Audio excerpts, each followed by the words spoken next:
Hello बच्चों, तो चलिए इस प्रश्न को पढ़ते हैं। प्रत्येक के लिए माध्यमान प्रमेय का सत्यापन कीजिए। बंद अंतराल 1 से 5 में fx बराबर वर्गमूल 25 माइनस एक्स स्क्वायर। तो यहाँ पर देखो, इस फलन fx के लिए हमें माध्यमान प्रमेय का सत्यापन करना है। तो प्रश्न में आगे बढ़ने से पहले इस प्रश्न से संबंधित जो मुख्य अवधारणा है उसकी हम चर्चा कर लेते हैं। देखो, मुख्य अवधारणा माध्यमान प्रमेय देखो क्या होता है। माध्यमान प्रमेय के अनुसार माध्यमान प्रमेय के अनुसार माध्यमान प्रमेय के अनुसार यदि यदि फलन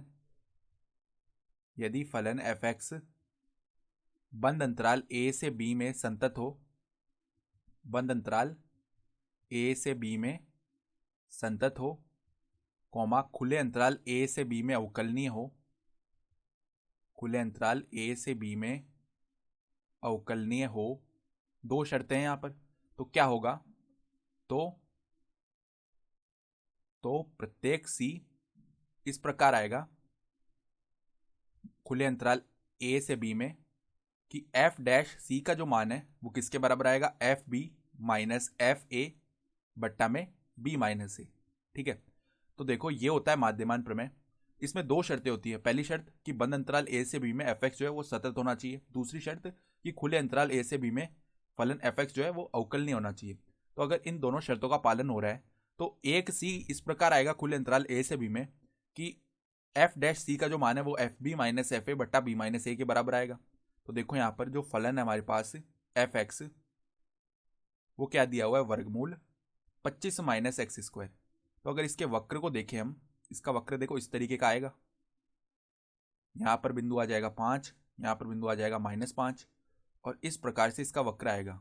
ठीक है, इस प्रकार से देखो, इस प्रकार से इसका वक्र आने वाला है। तो हम देख पा रहे हैं कि अगर हम 1 से 5 की बात करें, एक बिंदु देखो यहाँ पर आएगा। ठीक है, तो 1 से 5 में बंद अंतराल 1 से 5 में एफ एक्स संतत है, सतत हो रहा है एफ एक्स। कहीं भी देखो इसके वक्र में यहाँ पर बीच में हट नहीं रहा, वक्र लगातार चल रहा है 1 से 5 में, तो ये सतत हो गया। ठीक है, और खुले अंतराल, यहाँ पर देखो बंद अंतराल है, खुले अंतराल 1 से 5 में देखो कोई तीक्ष्ण बिंदु भी नहीं आ रहा इसके वक्र में, तो एफ एक्स जो है वो अवकलनीय है। एफ एक्स अवकलनीय है, तो दोनों शर्तों का पालन हो रहा है। तो यहाँ पर माध्यमान प्रमेय से क्या होना चाहिए कि अगर हम एफ डैश सी बराबर में F B minus F A बट्टा बी माइनस ए करें, ठीक है, तो यहाँ से जो सी का मान है वो खुले अंतराल ए से बी में आना चाहिए। तो अगर हम ऐसा कर रहे हैं एफ डैश सी बराबर F B minus F A बट्टा बी माइनस ए, तो यहाँ से जो सी प्राप्त होना चाहिए वो ए से बी में होना चाहिए। अगर ए से बी में हो रहा है तो माध्यमान प्रमेय यहाँ पर सत्यापित हो जाएगा। तो हम क्या करते हैं, पहले एफ बी का मान निकालते हैं। तो एफ बी अर्थात एफ 5 का मान निकालेंगे। तो एफ 5 क्या आ जाएगा हमारे पास में, वर्गमूल 25 माइनस में 25, तो ये तो हो गया 0। और एफ 1 का मान निकालेंगे तो वो जाएगा वर्गमूल 25 माइनस 1, यानी कि वर्गमूल 24। ठीक है, ये बन जाएगा। तो यहाँ पर देखो, अगर हम एफ डैश सी लिखें अर्थात इसका अवकलन करके इसमें सी रख दे, तो जिस प्रकार वर्गमूल एक्स का अवकलन आता है वो क्या आता है, 1/2 वर्गमूल एक्स। तो इसका अवकलन हो गया 1/2 वर्गमूल में 25 माइनस एक्स स्क्वायर, और यहाँ पर गुणा में श्रृंखला नियम से पुनः अवकलन करेंगे तो माइनस का 2x आ जाएगा। ठीक है, और इसमें हमें रखना है x बराबर सी। ये किसके बराबर आना चाहिए, देखो एफ बी का जो मान है वो 0 है, माइनस में एफ ए का जो मान है वो हम निकाल चुके, कितना आया, वर्गमूल 24 बट्टा में b माइनस ए का मान अर्थात 4 आ जाएगा।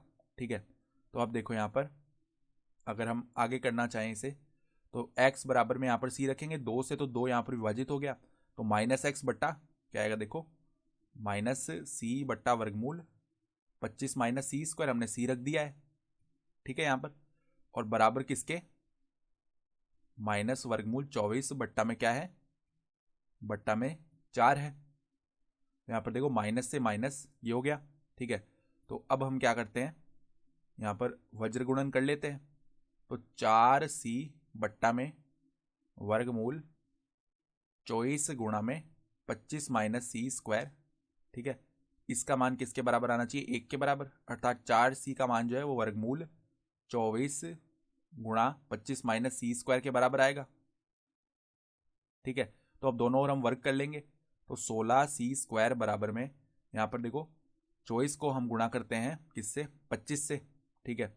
तो पहले क्या बनेगा हमारे पास में, 24 गुणा 25 माइनस में यहाँ पर 24 सी स्क्वायर, ये बन गया, ठीक है। वर्क कर लिया हमने दोनों ओर। अब इस -24c² को यहाँ पर लेके आते हैं, ठीक है। तो हमारे पास में क्या आ जाएगा, 40c² बराबर में 24 गुणा 25। तो c² का मान क्या आएगा, 24 गुणा 25 बट्टा में 40। तो यहाँ से पहले ऊपर नीचे 2 से विभाजित कर लिया, फिर पुनः हम 2 से विभाजित करेंगे, ठीक है। फिर यहाँ पर देखो 5 से विभाजित किया, फिर यहाँ पर देखो 2 3 6 होता है, तो 3 गुणा 5 15 आ गया, अर्थात c² का मान कितना आ रहा है, 15 आ रहा है। तो c का मान जो है वो क्या आएगा, प्लस माइनस वर्गमूल 15, ठीक है। और देखो हम जानते हैं वर्गमूल 16 होता है 4, तो जो वर्गमूल 15 है उसका मान 3 दशमलव कुछ आने वाला है, ठीक है। तो जो भी आएगा इसका मान, ये खुले अंतराल 1 से 5 के मध्य तो आएगा ही। तो हम बोल सकते हैं यहाँ पर जो वर्गमूल 15 है, प्लस के वर्गमूल 15 की बात करूं तो वो किस में आएगा, खुले अंतराल 1 से 5 में आ रहा है। तो यही जो माध्यमान प्रमेय वो कहता है कि सी का एक मान ऐसा जरूर आएगा कि ए से बी में आएगा वो खुले अंतराल में, तो ये आ भी रहा है। तो हम क्या कह सकते हैं, अतः एफ एक्स के लिए अंतराल 1 से 5 में माध्यमान प्रमेय सत्यापित होता है, माध्यमान प्रमेय सत्यापित है, ठीक है। तो इस प्रकार हमने सत्यापित कर दिया। तो आशा करता हूं कि आपको ये प्रश्न समझ में आया होगा। धन्यवाद।